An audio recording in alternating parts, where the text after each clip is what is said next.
ISM, which represent the phenomena, the work of. Here, that work of Mendel, that is said to be the Mendelism. And if we take the work of that Darwin, so we call it as a Darwinism.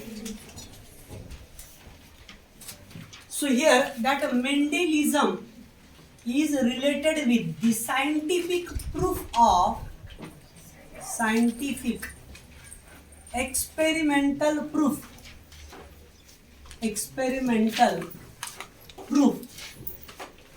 of an inheritance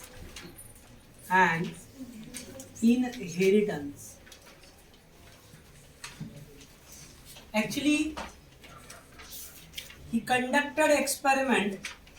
Gregor John Mendel conducted experiment on garden pea. So that garden pea plant, we know that, which is a small herbaceous plant, produces many seeds and having the pure contrasting characters. Also, that garden pea can naturally inbreeding, can naturally hybridization, pollinating plants. So easy for emasculation even too. And so that's why Mendel selected that pea plants. And that scientific name of pea plant is Pisum sativa.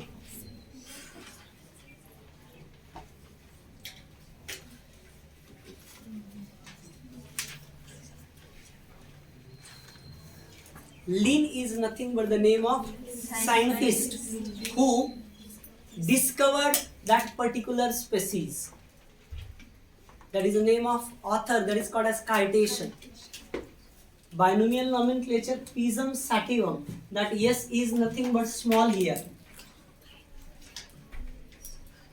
Okay, yeah. So next thing is that Gregor John Mendel conducted experiment from 1856 to 1865 up 63 up to, of course, that is about 7 to 8 years. 4 and 3 7 approximately 65 पर्यंत याचं work आहे. 63 पर्यंत experimental work आहे आणि त्याच्या पुढे मग त्या केलेल्या एक्सपेरिमेंटचं प्रसिद्धी त्याने मिळवण्यासाठी प्रयत्न केले. Mendel was from Austria. He published his work is in that natural history society is in Brunn मध्ये असणारी नॅचरल हिस्ट्री सोसायटी, याच्यामध्ये त्यांनी त्याचं जे काही वर्क आहे ते पब्लिश केलं. बट त्याच्या वर्कला जास्त काही रिस्पॉन्स मिळाला नाही. त्याचं कारण असं होतं की at that time that almost that society was influenced by डार्विनच्या वर्कमुळे बरेच जण प्रभावित झालेले होते. Second thing is that he conducted experiment on plant and just give the information about the every living organism. He just called so that all the rules, all the laws, they are also that applicable for the all living organisms. And so that's why most of the people, they are not agreed for that particular terms. And at the end, so that Mendel's work is in the mathematical form. He just explained that inheritance by using the percentile ratio, that is genotypic and phenotypic ratio. And so that's why so many of them, they could not combine the mathematical calculations is in the biology.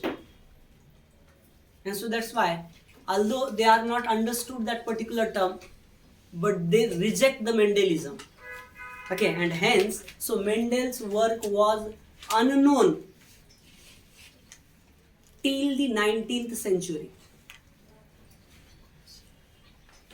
So work of Mendel basically is concerned with works that is taken 7 contrasting traits,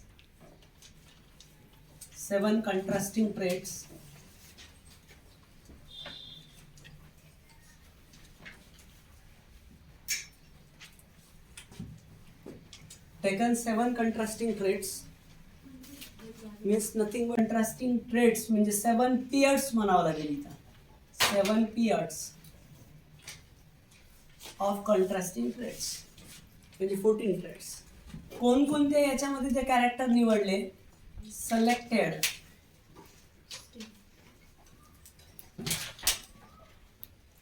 stem height, then that is seed color,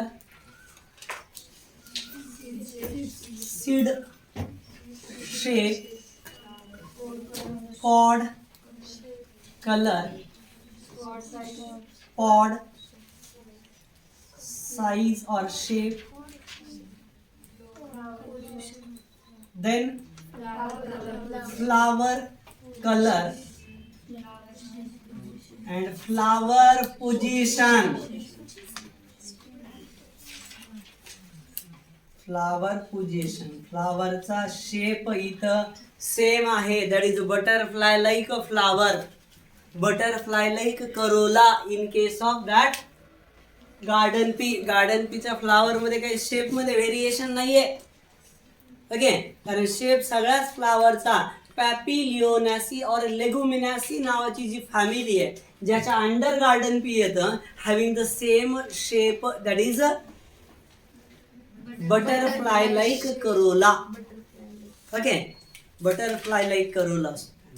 okay, तर plant height मध्ये याच्यात जर तुम्ही character निवडले 1 2 3 4 5 6 and 7 characters. याच्यामध्ये dominant character tall, recessive character doll. So seed colour that is yellow and of course contrasting that is green. So seed shape round and then that is wrinkle, of course wrinkle.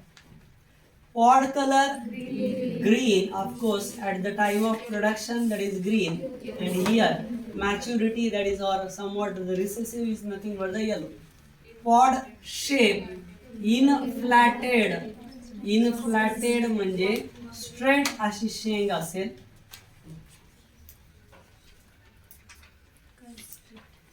आणि constricted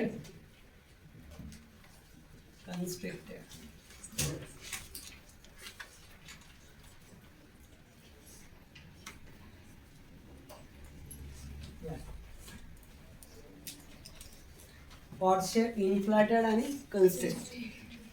Flower color that is a violet or colored and white, colorless. Okay, and flower position that is nothing but axial is dominant over the terminal. Okay, axis ला flower येतील at the time generally we just treat it as a terminal. Flowers are less dominant असते. तर याला दाखवत असताना represent करत असताना capital T small, capital Y small Y, capital R small r, capital G small g, capital I small i, capital C आणि small c. Colourless. Okay, so axial capital A, terminal small a. So these are the different letters actually they represent that particular characters. Number next.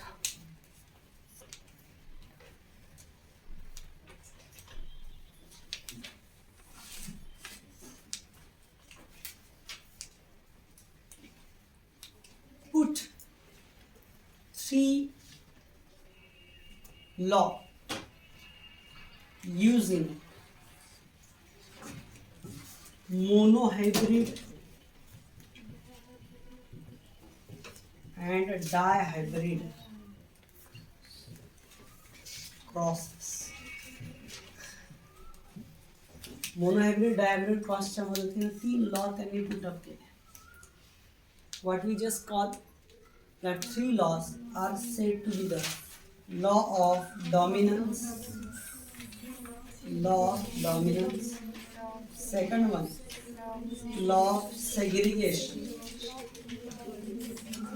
and third one, law of independence assortment.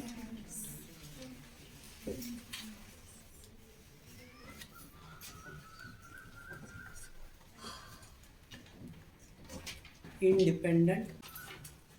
Number next. Actually that law of dominance stated that so only one allele out of that 2 from the trait can express the character. Okay, means that Mendel explained the one gene interaction, not stated that more than one gene can together express the character. He just called it as a intragenic interaction. The interaction is always present within the gene. Okay, means Mendel said to be that character is expressed by a gene. Single gene can express the character. Okay, means one gene inheritance explain करण्याचं काम यांनी केलं. Means one allele. Okay, dominance मध्ये काय सांगितलं, one allele express from trait and that is dominant,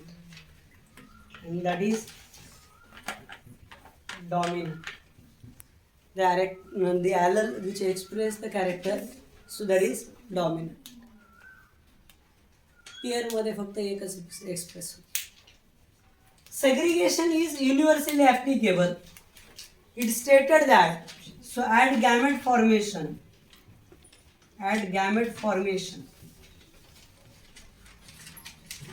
each allele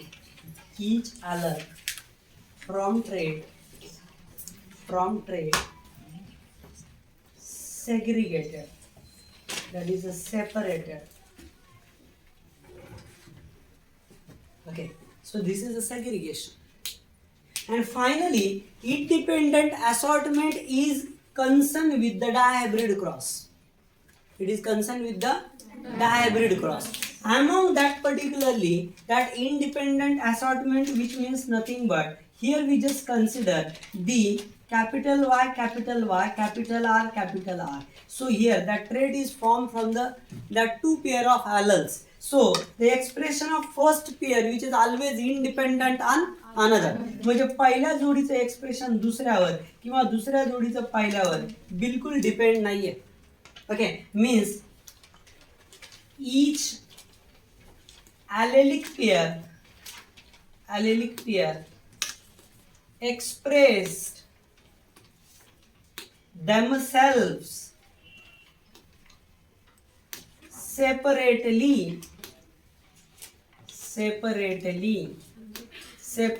express होते. असं या ठिकाणी वन जीन इंटरॅक्शन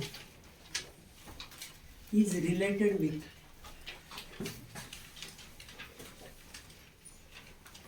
मेंडेलियन जेनेटिक्सचा बेस आहे. We know that the term genetics is nothing but the study of inheritance and variation. Okay, so one gene inheritance related to it. So actually here we just take it as a mono hybrid cross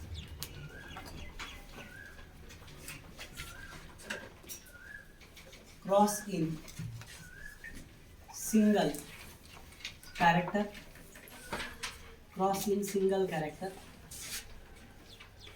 that is tall plant which is crossed with dwarf plant, then it gives 1:2, 2:1 ratio, that is said to be the genotypic ratio, which is also considered to be 1/4:2, 1/2:2, 1/4 for capital T, capital T, capital T, small t and small t, small t. 1/4 out of 4, 1 is capital T, capital T. Out of 2, 1 is capital T, small t. Means 4 मध्ये 2 आणि 4 पैकी एक काय असणार आहे, हा small T. म्हणजे कळतं ना, हे 2 असणं म्हणजे 2/4 झाले. 2/4 ला डिवाइड केलं, काय काय केलं मॅथमॅटिकल याच्यामध्ये एक बायनोमियल एक्सप्रेशन दाखवतो आपण, ax स्क्वेअर प्लस ax म्हणजे ax into plus bx whole bracket square, या फॉर्मला त्यांनी काय केलंय, ओके, त्याला कन्वर्जन केलं. ओके, म्हणजे हे जे काही मॅथमॅटिक्स जे काही क्वाड्रॅटिक इक्वेशन दाखवता तुम्ही त्याच्यानुसार जे काही येईल तुमचं, तर त्या पद्धतीने असा पार्ट असेल. ओके, आता याच्यामध्ये तुम्ही जर बघितलं तर हा जो पार्ट आहे मेंडेलिझमचा किंवा त्याच्याशी कन्सर्न असलेला पार्ट, याच्यामध्ये मोनोहायब्रिड क्रॉसचा जिनोटिपिक रेशो या पद्धतीने येईल आणि फिनोटिपिक रेशो काय येईल, या दोघांचं कॉम्बिनेशन हे येतं टॉल आणि याचं कॉम्बिनेशन रिलेटेड येतं डॉर्फ. म्हणजे काय येणार आहे तुमचा रेशो 3:1 येणार. This is known as phenotypic ratio. What? Phenotypic ratio. Okay, phenotypic ratio. Okay, हे मोनोहायब्रिडचं. What about the dihybrid cross? Dihybrid cross in two characters. Considering the two characters, दोन characters related असणारा cross, that is called a dihybrid cross. Means whenever Mendel just consider the yellow round seeded plants with green wrinkled seeded plants, we obtain so that 9:2, 3:2, 3:1 ratio. We know that the total number of individual, okay, number of individuals produced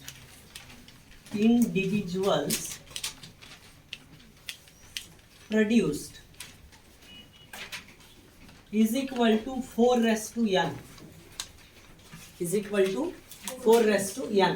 So that here n is equal to 1, 2, 3, etc. Which may be the 1 for the monohybrid cross, 2 for the dihybrid cross, 3 for the trihybrid cross. याच्यासाठी तुम्हाला ते consider केलं. If we consider n is equal to 1, so we just take it as a for monohybrid cross,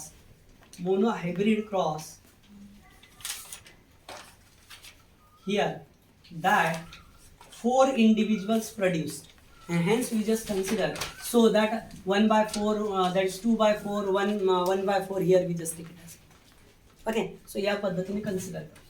Okay, for dihybrid cross,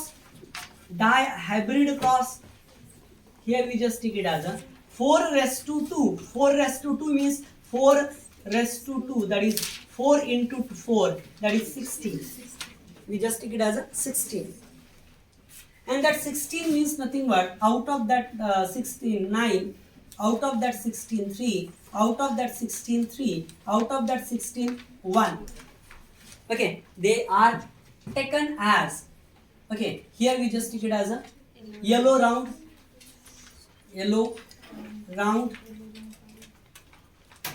here of course yellow, wrinkled. Here that 3 is said to be the green round. And finally, green wrinkled. Okay, yeah. We obtain the ratio 9:3:3:1. Okay, so yeah. And what about the genotypic ratio? This is a phenotypic.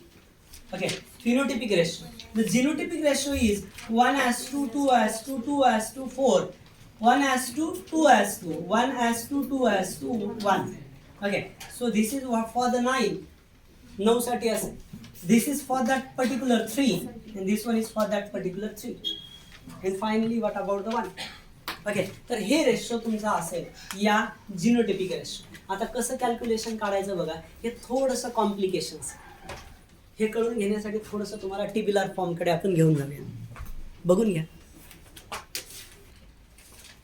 Here we just say that capital Y, capital Y, capital R, capital Y are small y, small y, small r, small r. Here the gametes which are capital Y, capital R, gametes small y, small r. And here we just obtain the F1 generation, capital Y, small y, capital R, small r. That is F1 generation. All the individuals are same, so that's why F1 is a unique expression. F1 has unique expression. Okay, so this is a hybrid yellow round. Hybrid yellow round. And whenever they self, यांची जेव्हा selfing केली जाईल, so we obtain, okay, यांची जेव्हा crossing केली जाईल is in the table. We just take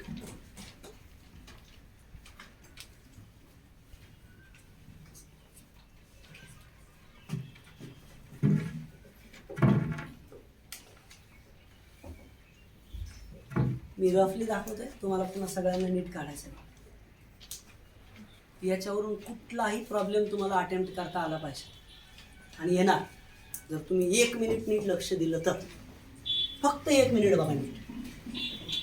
काय बरं, याच्यात हा कॅपिटल वाय, कॅपिटल आर, याच्यातले गॅमेट कसे काढायचे तुम्हाला कळून घ्या की हा जो असतो capital Y, small Y, capital R, small R, तर हा याच्याशी रिलेटेड आहे, हा नंतर याच्याशी सेपरेट होईल. सेग्रिगेशनचा लॉ इथं अप्लाय होईल for monohybrid as well as dihybrid cross.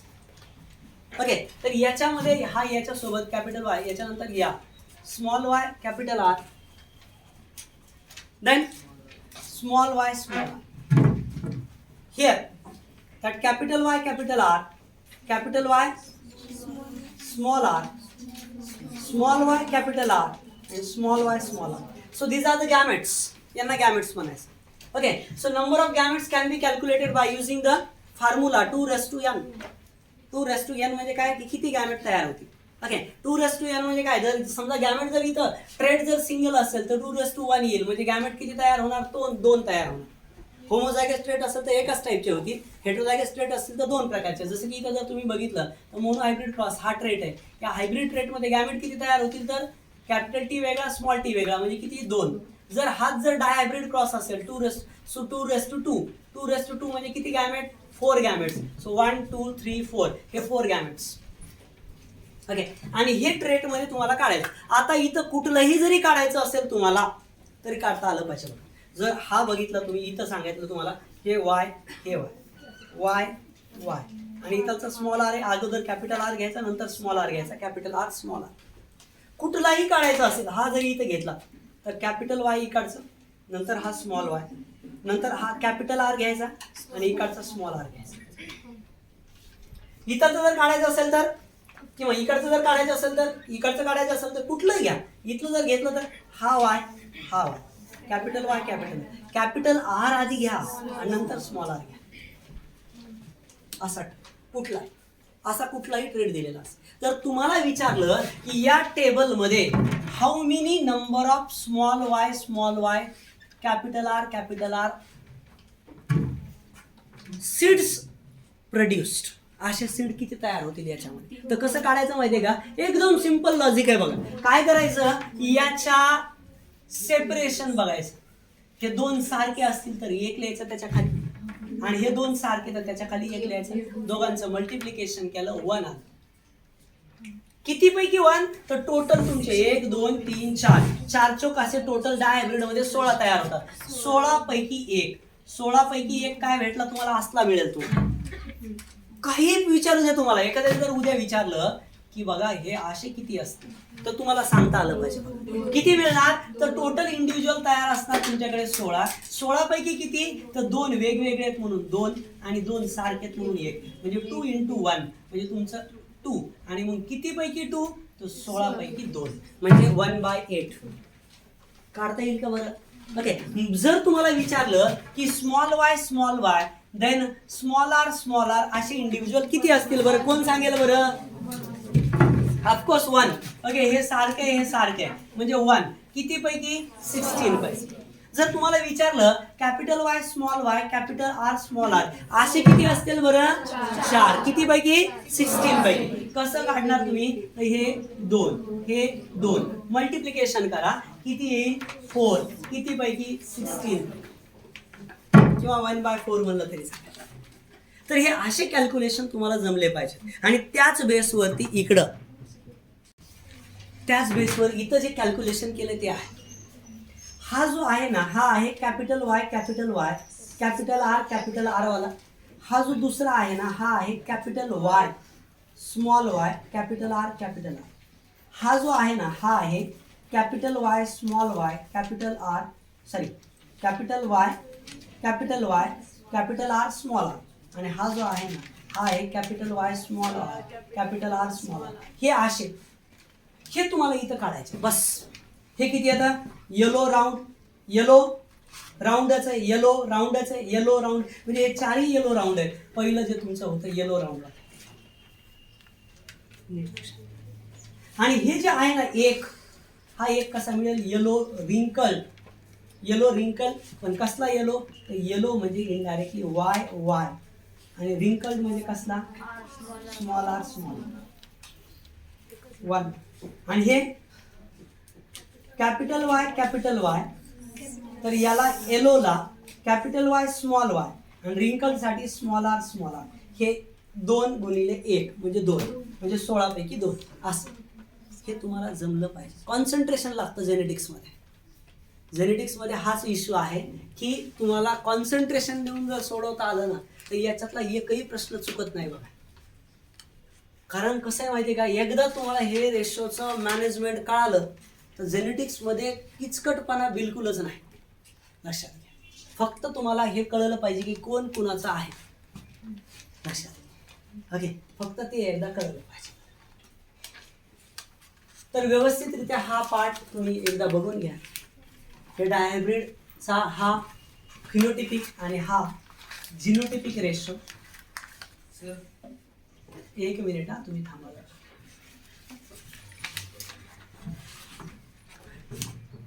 एखाद्या क्रॉसिंग मधले टोटल नंबर ऑफ जिनोटाइप काढायचे असतील त्याचे फॉर्म्युले आहेत बघा. तर नंबर ऑफ जिनोटाइप काढायचे असतील तर कसे काढणार? नंबर ऑफ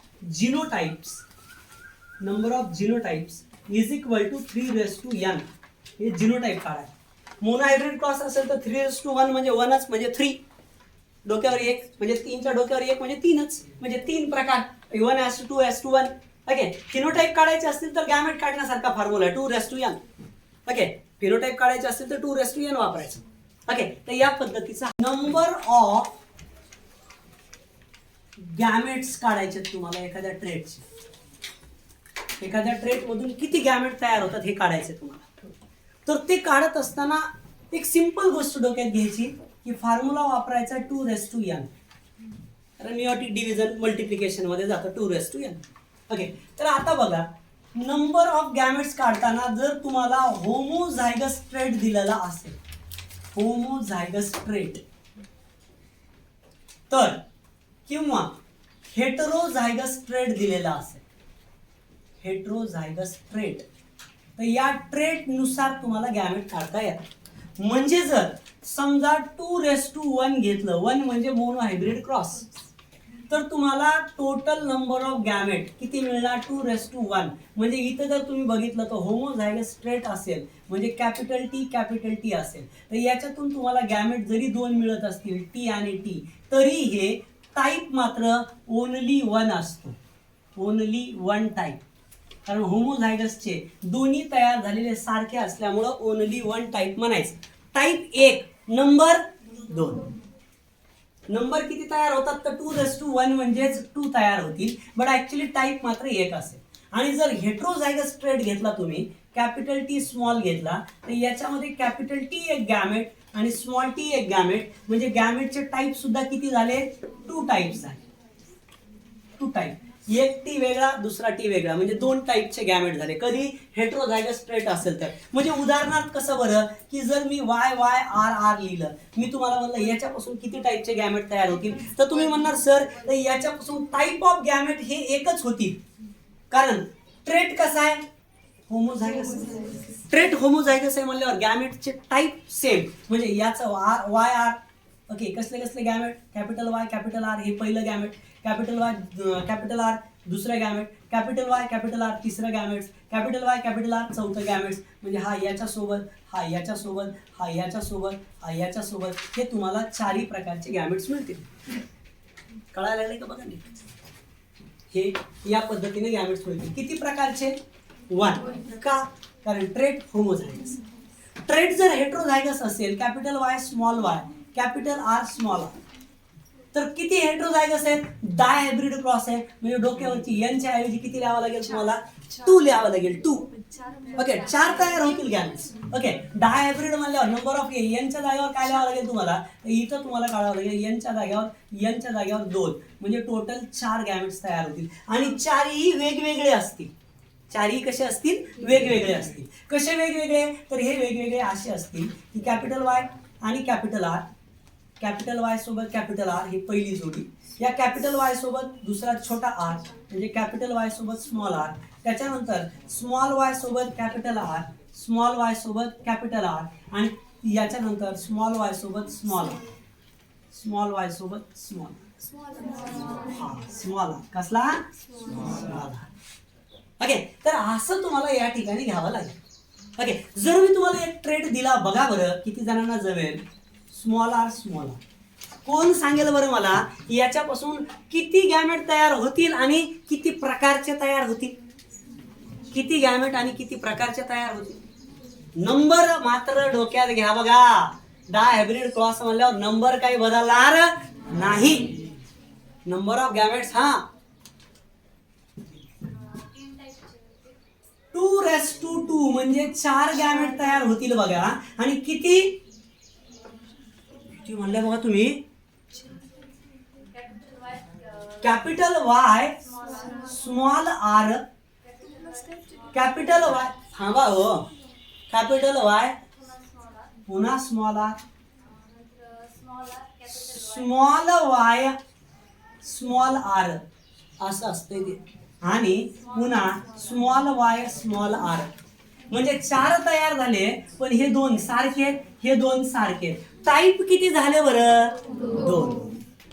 आणि एवढं मोठा कुठाने नीट मध्ये कुठं करत बसणार ना. सिंपल लॉजिक आहे. 2 वेगळे 2 लिहा, 2 सारखे 1 लिहा, 2 टाईपचे गॅमेट्स झाले. ओके, एवढं मोठं कुठाने नाही करत बसायचे, गॅमेट काढीत बसा बघा. वेळ आपला वाचवायचा आहे. आपल्याला तो वेळ कोणाला द्यायचा आहे, गाडेसरला. कळतंय ना, तो वेळ आपल्याला फिजिक्स विषयासाठी द्यायचा आहे. जेणेकरून काय होईल माहितीये का, हे पूर्णपणे तुम्हाला त्याचं जे कॅल्क्युलेशन आहे, हे कॅल्क्युलेशन वाचलं तर तिकडच्या कॅल्क्युलेशनला वेळ जातो. ओके, तर हे असं तुमचं उत्तर येईल. तुम्हाला काही विचारलं, आता जर मी तुम्हाला विचारलं बघा,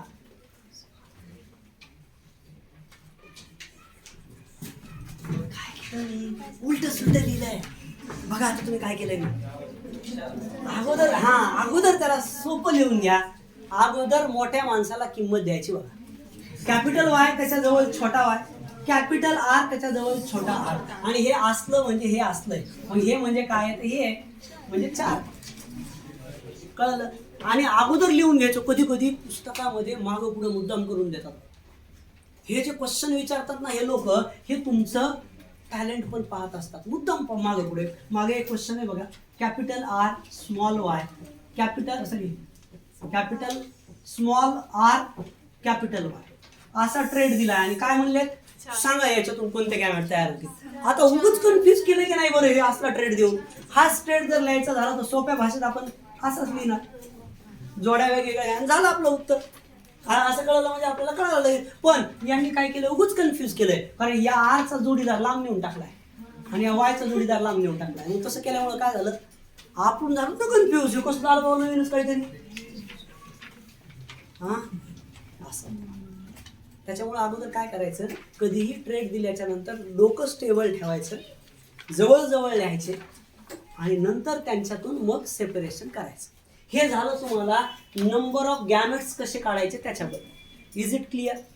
ओके. तर आता आपल्याला बघायचंय नंबर ऑफ फिनोटाईप कसे काढायचे, नंबर ऑफ जिनोटाईप कसे काढायचे, नंबर ऑफ ऑफस्प्रिंग्स कसे काढायचे.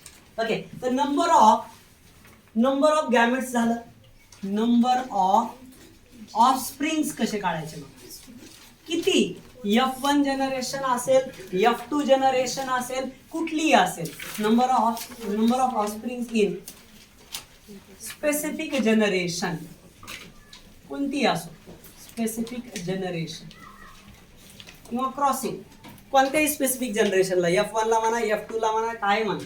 ओके. तर कसं काढायचं, तर हे काढत असताना असे काढणार तुम्ही. यांची क्रॉसिंग करताना 4:n वापरणार फॉर्म्युला, 4:n.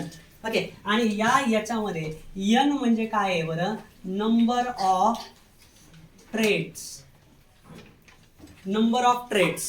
म्हणजे नंबर ऑफ कॅरेक्टर किती कन्सिडर केले. जर मोनो हायब्रिड क्रॉस असेल तर मोनो हायब्रिड मध्ये एक कॅरेक्टर, म्हणून काय 2:1 म्हणजे 4:1 म्हणजे 4 म्हणजे F2 ला F1 ला किती इंडिव्हिज्युअल तयार होणार, 4. ओके. डायहायब्रिड असेल तर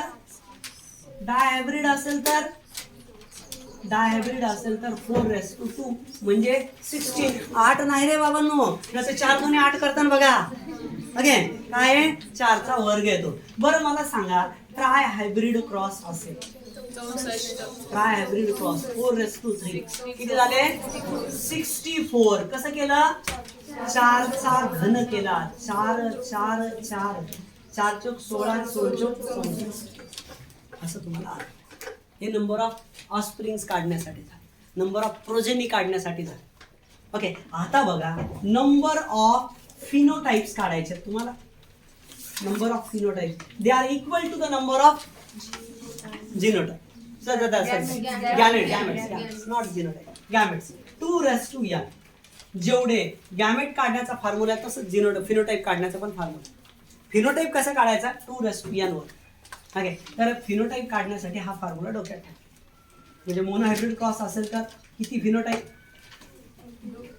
हा मोनोहायब्रिड साठी किती फिनोटाइप, 2. डायहायब्रिड साठी किती फिनोटाइप, 4. कारण 2:2 म्हणजे 4, 2:1 म्हणजे 4, 2 आणि 2:2 म्हणजे 4. ओके. हेच डायहायब्रिड झालं, आता हेच जर जिनोटाइप काढायचं असेल तर 3:n. ओके. कसं काढणार जिनोटाइप काढायचं असेल तर 3:n म्हणजे इथं तुम्ही काढणार मोनो हायब्रिड मध्ये 3:1 म्हणजे 3, 1:2:1 म्हणजे 1:2:1 म्हणजे 1 2 3, कॅपिटल टी स्मॉल टी. हे 3 तुम्हाला इथे मिळतील जिनोटाइप. आणि बऱ्याच वेळेला असा प्रश्न विचारला जातो की मोनो हायब्रिड क्रॉस मध्ये किती फिनोटाइप आणि किती जिनोटाइप मिळतील. तर 2 फिनोटाइप आणि 3 जिनोटाइप. आणि डायहायब्रिड क्रॉस मध्ये किती फिनोटाइप, 4 फिनोटाइप आणि जिनोटाइप किती, तर 9. 3:2 म्हणजे 3चा वर्ग म्हणजे 9. म्हणजे कोणते 9 ते मागाशी सांगितलेले, 1:2:2:4:1:1:2 1:2:1 आहे का नाही. ओके. तर हे तुम्हाला डोक्यात घ्यायचंय, number of phenotype, number of genotype. So कशा पद्धतीने ऑफस्प्रिंग्स काढायचे, कशा पद्धतीने गॅमेट्स काढायचे हे प्रॉपरली डोक्यात घ्या. ठीक आहे. सो प्रॉपरली जेनेटिक्सचा हा पार्ट डोक्यात घ्या. बघा आता आपल्याला डोक्यात घ्यायचंय post Mendelian genetics. Mendelian genetics या ठिकाणी भाग संपला. आता post Mendelian genetics. Post Mendelian genetics म्हणजे काय माहिती का? मेंडेलच्या नंतर जे काही इनहेरिटन्सच्या कन्सेप्ट शोधल्या गेल्या त्याला पोस्ट मेंडेलियन जेनेटिक्स म्हणायचं. Post Mendelian genetics. That post Mendelian genetics is related with two type of gene interaction. Two type of gene interaction. याच्यामध्ये दोन प्रकारच्या जीन इंटरॅक्शन येतात. नीट बघा, नीट अगदी काळजीपूर्वक बघा. दोन टाईपच्या जीन इंटरॅक्शन. एक कन्सेप्ट आहे इंट्राजेनिक इंटरॅक्शन. Intragenic interaction. आणि दुसरी कन्सेप्ट आहे intergenic interaction. Intergenic interaction. Intragenic interaction म्हणजे interaction within the same gene. Relation in same gene or an allelic interaction. हीच कन्सेप्ट मेंडेलनी डोक्यात घेतली होती. ओके, फक्त मेंडेलनी एकाच रस्त्याने विचार केला की दोन्हीपैकी एकानंच एक्सप्रेस झालं पाहिजे असं मेंडेलनं ध्यानात घेतलं. पण इथं तसं कधी कधी होत नाही आणि एका जीनला दोनच फॉर्म असतात. याच दोन गोष्टी मेंडेलने ध्यानात घेतल्या. इथं मात्र थोडंसं वेगळेपण आहे. काय वेगळेपण आहे की एक जीन आहे. सपोज एक जीन आहे, समजा कॅटल कलर साठी, कॅटल स्किन साठी एक जीन आहे. तिचं नाव आहे suppose R gene. Okay, R gene. ती काय करते? अशा प्रकारची प्रोटीन तयार करते की ज्याच्यामुळे कॅटलचा कोट कलर रेड होतो. ओके, त्याच्यामुळे ते रेड होतो. म्हणजे कॅटलची स्किन कोट हेअर जो आहे, ओके, जे स्किन वरती हेअर आहे त्या हेअरचा कलर कसा होतो? रेड होतो. याच्यात त्यांनी सांगितलं हिच्यात काही बदल घडला या जीन मध्ये, आर मध्ये, आणि हिच्यापासून तयार झालं बाय द म्युटेशन. याच्यापासून तयार झालं एक स्मॉल आर. पण स्मॉल आर लिहिच्या ऐवजी त्यांनी नाव दिलं, म्हणले याच्यात बदल झाला, तयार झालं डब्ल्यू. आणि हे डब्ल्यू पण नेमकं तशीच प्रोटीन तयार करतं, पण याच्यापासून तयार होतो कलर व्हाईट. ते म्हणलं आर पण एक्सप्रेस होतं, डब्ल्यू पण एक्सप्रेस होतं. जीन मात्र दोघांची एकच होती. तिच्यात म्युटेशन होऊन दोघं तयार झाले. म्हणजे एकाच जीनचे फॉर्म झाले, म्हणून त्याला नाव दिलंय इंट्राजेनिक ऑर ॲलेलिक इंटरॅक्शन. ओके, मग या रेड आणि व्हाईट जेव्हा आर आर असेल तेव्हा तो रेड, आणि जेव्हा डब्ल्यू डब्ल्यू असेल तेव्हा तो व्हाईट. आणि जेव्हा आर आणि डब्ल्यू एकत्रित एक्सप्रेस होतील, आर डब्ल्यू, त्यावेळेस आर पण रेड तयार करेल आणि डब्ल्यू पण व्हाईट तयार करेल. तिथं कलर होईल रोन. रोन मीन्स बांडा कलर. लाल रंगावर पांढऱ्या रंगाचे पॅचेस तयार होतील. जशा आपण कोणत्या बघतो? हायब्रिड गाई बघतो, होल्स्टेन, जर्सी गाई. त्या होल्स्टेन कॅटेगरीमध्ये काळ्या रंगावर पांढरे डाग, तांबड्या ह्याच्यावर पांढरे, तर अशा प्रकारचं आपल्याला बघायला मिळतं. तर याच्यात काय, या आरचं एक्सप्रेशन 50% आणि दुसऱ्या डब्ल्यूचं एक्सप्रेशन 50%.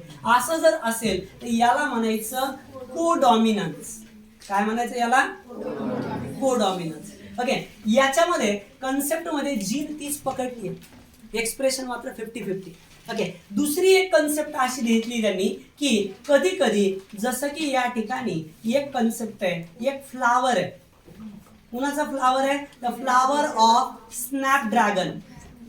स्नॅपड्रॅगन नावाचं प्लांट आहे. और मिराबिलिस जलापा, गुलबन्सी. ओके, गुलबस असेल किंवा स्नॅपड्रॅगन असेल, यांचं जे फ्लावर आहे, यांच्या फ्लावर मध्ये एक आर जीन आहे. ही आर जीन काय करते? रेड कलरचे फुलं तयार करते. आर आर असेल तर रेड. आणि हिच्यात म्युटेशन झालं या जीन मध्ये, याच्यापासून तयार झालं स्मॉल आर ॲलन. आणि हे स्मॉल आर काय तयार करायला लागलं, it produce small amount off white colour, small amount off white colour. जनावर होते म्हणजे सेपरेट एक्सप्रेस व्हायचे 50-50 इथं, पण इथं काय व्हायला लागलं, व्हाईटला स्मॉल आर. आणि आता काय झालं, ही कॅपिटल आर आणि स्मॉल आर सोबत एक्सप्रेस व्हायला लागले आणि यांच्यापासून तयार झालं pink colour.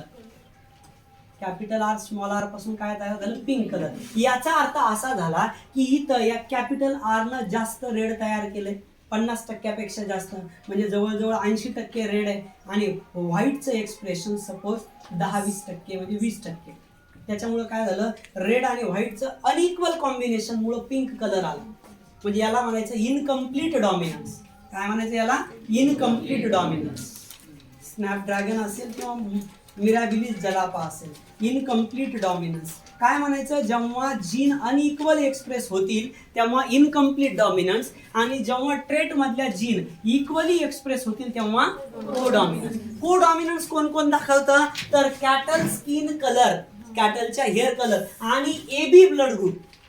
AB blood group जो असतो तुमचा, याच्यामध्ये IA आणि IB असतात, एबी रक्तगटामध्ये. तर याचा रक्तगट जो असतो तो असतो एबी. तर याचा अर्थ एचंही 50% योगदान आहे आणि बीचंही 50% योगदान आहे, म्हणून तो रक्तगट एबी फॉर्म मध्ये आहे. तो पण कोणता आहे, को डॉमिनन्सचं उदाहरण. कळालं का बरं, अशा पद्धतीने फॉर्म. आणि हे मेंडेलच्या आयडिया फॉलो केल्या का यांनी, नाही केल्या बघा. मेंडेल काय सांगायचे, तर मेंडेल म्हणायचे की बाबा हे जे दोघे आहेत ना, कॅपिटल आर आणि स्मॉल आर, तर यांच्यापैकी एकानंच एक्सप्रेस व्हायला पाहिजे. म्हणजे जसं मेंडेलचं म्हणणं होतं कॅपिटल टी स्मॉल टी आहे ना, की यांच्यापैकी फक्त एकानंच एक्सप्रेस व्हायला पाहिजे, दुसऱ्याने गप्प बसायला पाहिजे, that is called as recessive. आणि जे एक्सप्रेस होतो त्याला म्हणायचं डॉमिनंट. पण मेंडेलची आयडिया याच्यामध्ये फॉलो केली गेली नाही. इथं तर मेंडेलचा पराभव झाला. मेंडेलने सांगितलं एकाने एक्सप्रेस आहेत, हा म्हणला माझे 80%, हा म्हणला माझे 20%.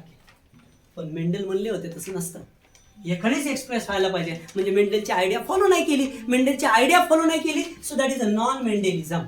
That is non Mendelism, neo Mendelism, post Mendelism, हे सगळे नावं त्याच्यानंतरच्या डिस्कवर झालेल्या जेनेटिक्सला. बरं, मेंडेल काय म्हणायचे, आणखी एक गोष्ट म्हणायचे की एक जीन असेल ना, तिला एक जर कॅरेक्टर असेल ना, तर कॅरेक्टरसाठी एक फॅक्टर असतो, आणि एका फॅक्टरचे कधीही एका फॅक्टरचे 2 सब फॅक्टर पाहिजेत.